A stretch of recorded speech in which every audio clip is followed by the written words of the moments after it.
많은 사람들이 다 하고 있는 토익이나 자격증 따는 거 여기에만 열중이 될 게 아니라 나만의 독특한 그런 무엇을 개발할 수는 없는 것인가. 안과 의사를 생각해 보세요. 제가 어렸을 때 안과 의사 9시부터 나와서 저녁 8시까지 일을 해도 먹고 사는 게 참 어렵습니다. 그분이 주로 하는 일은 안경 처방해주고 안질환 생기면 치료해주고, 그렇지만 엑스머레이저 수술을 하고 라식 수술을 하는 의사는 10시에 나와서 오후 4시에 퇴근해도 수익성이 올라가는 그런 시대에 우리가 살고 있다는 얘기죠. 그래서 새로운 것을 찾는 창조성, 창의성, 그리고 또 그게 이제 새로운 진입자가 있으면 새로운 것에 도전하는 도전정신, 이게 이제 우리 시대의 인재다, 그렇게 생각을 하는 것이죠. 광주가 발전하기 위해서는 접근성이 좋아야 됩니다. 국내의 접근성이 좋아야 된다는 얘기죠. 길을 만들어야 된다는 얘기입니다. 그건 육로일 수도 있고 하늘길일 수도 있고 백길일 수도 있습니다. 길이 어디에 어떻게 나느냐에 따라서 그 지역의 운명이 바뀌고 거기에 살고 있는 사람이 바뀝니다. 아무런 준비 없이 KTX만 개통되면 그건 강주는 대책이 없는 것입니다. 그걸 실제 우리가 대구에서 보고 있거든요. 근데 반대로 제가 아까 얘기했던 한국인의 이 호남인들의 가장 애절한 문화, 이걸 볼 것, 먹을 걸, 볼거리, 먹을거리를 강주가 만약 창출한다면 2,500만의 수도권 사람들이 1시간 반이면 여기 오니까 여기 와서 밥도 먹고 가고 공연도 보고 이렇게 할 거 아닙니까? 이렇게 되면 강주는 그야말로 KTX로 인해서 새로운 부를 창출할 수 있다는 얘기죠. 제가 아무래도 서울에서 있다 보니까 서울에서 손님이 오는 경우가 있습니다. 그 사람들이 와서 야, 광주에 가면 창도 좋고 판선도 좋고 그런다는데 우리가 좀 보여달라고 그러거든요. 어디 가서 봅니까? 보여줄 때 있나요? 하다못해 남원에 가면 조그만 식당에서라도 보여줄 수 있는데 광주는 없습니다. 왜 없느냐? 수익성이 없기 때문에 기업들이 안 합니다. 그럼 이런 경우에는 공공부문에서 해줘야 됩니다. 시청에서 해줘야 된다는 얘기죠.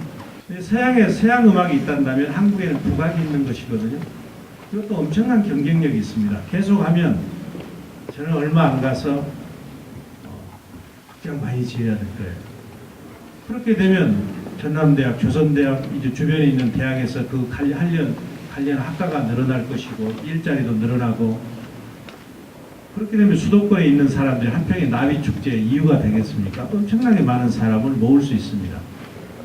이 시점에 있어서 호남을 획기적으로 발전시킬 수 있는 하나의 프로젝트가 있다면 저는 목포에서 제주도에 터널을 만드는 것입니다.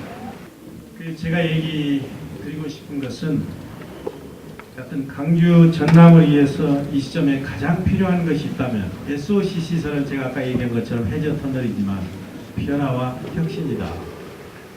태평양처럼 크고 넓은 바다가 계속해서 보유하면 그건 죽어버린 바다가 됩니다. 그 태평양이 다시 살아나기 위해서는 용암이 분출하고 해일이 일고 폭풍이 치고 파도가 치고 이런 과정을 거쳐야 됩니다.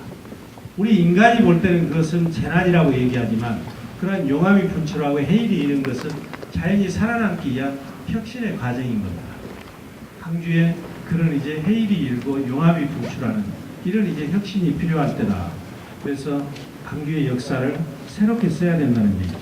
우리에게 필요한 것은 더 많은 인구도 아니고 더 많은 면적도 아니고 더 많은 자원도 아닙니다.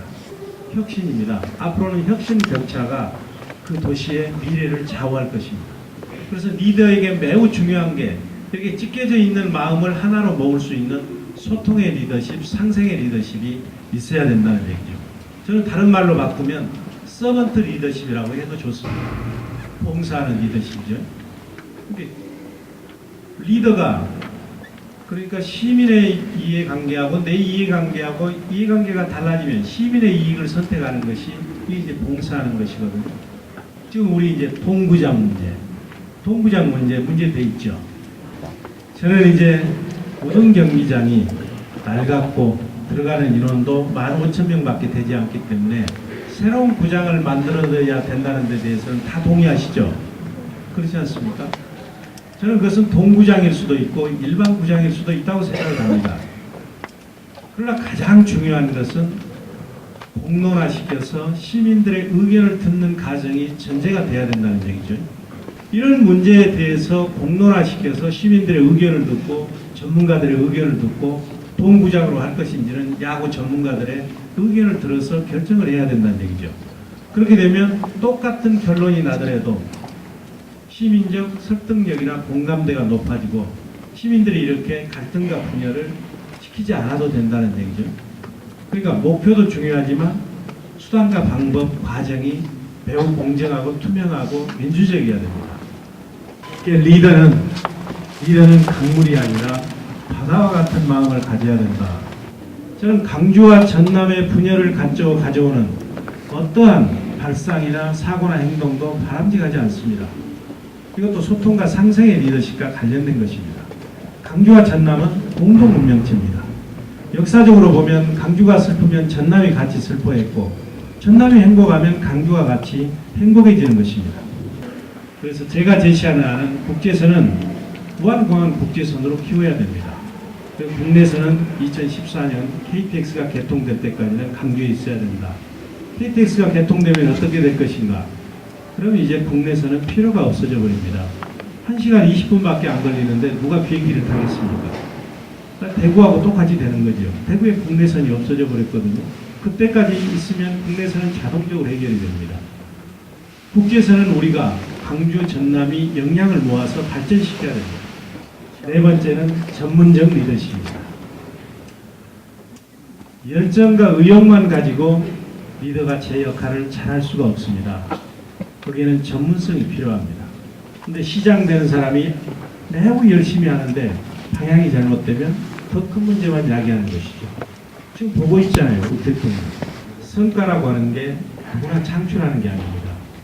성공한 사람이 또 다른 성공을 창출합니다. 이 경험이라고 하는 것을 우리는 저평가하는 경우가 참 많습니다.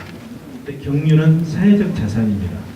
살아보면 경험이 참 중요하다는 생각을 합니다. 우리가 매미한테 이제 겨울철 다가오는데 매미한테 겨울 대책 내놓으라 하면 내놓을 수 있겠습니까? 한 번도 살아보지도 않았는데 하루살이한테 일주일 대책 내놓으라 하면 하루살이가 내놓을 수 있겠습니까? 리더를 선정할 때 전문적 리더십을 갖춘 사람을 뽑지 않으면 계속해서 시행착오를 가져올 수 있다. 세상에는 우연히 이루어지는 일이 별로 없습니다. 반드시 내용을 보면 거기에는 원인이 있습니다. 그러니까 말하는 것을 보고 우리 시민들이 뽑으면 안 된다는 얘기죠. 그건 누구나 할 수 있습니다. 그 사람이 걸어온 길을 봐야 된다. 그건 속일 수가 없기 때문에. 이제 강주를 아니면 뭐 어떤 부여도 좋고 시여도 좋고 발전시킬 수 있다고 자신하는 사람이 있으면 모든 사람들이 마켓에다 이제 상품으로 내놓으라는 얘기죠. 제 생각은. 그래서 우리 시민들이 엎어도 보고 뒤집어도 보고 까도 보고 과연 누가 강주를 획기적으로 발전시킬 수 있는 능력이 있는 것인가 검증을 해서 시민들이 뽑을 수 있도록 그런 선택의 기회를 넓혀줘야 된다. 근데 중요한 것은 이제 시민들이 이 사람이 괜찮은 사람인가 어떤가를 알려고 하는 노력이 있어야 됩니다. 강주에 145만 명의 시민이 살고 있지만 어떤 깨어있는 소수의 역할이 중요하다는 얘기입니다. 소수라 하더라도 깨어있는 시민들의 역할이 매우 중요하다. 우리 바닷물이 썩지 않는 것은 어떤 2점 몇 프로의 염분이 있기 때문에 썩지 않는다고 얘기하는 거 아닙니까? 그런데 강주가 발전하면 소수라 하더라도 깨어있는 시민이 있어야 된다. 그러면 깨어있기만 하면 되는 것이냐? 100톤의 생각보다 1g이라 할지라도 정의로운 행동이 필요할 때라는 얘기죠. 깨어있는 시민의 정의로운 행동, 이것이 강주의 앞날을 밝힐 매우 중요한 동력이 될 것이다. 저는 내 후배들이 그런 깨어있는 시민이 됐으면 좋겠다. 저와 함께 새로운 역사를 한번 써봤으면 좋겠다. 그렇게 생각을 합니다. 고맙습니다.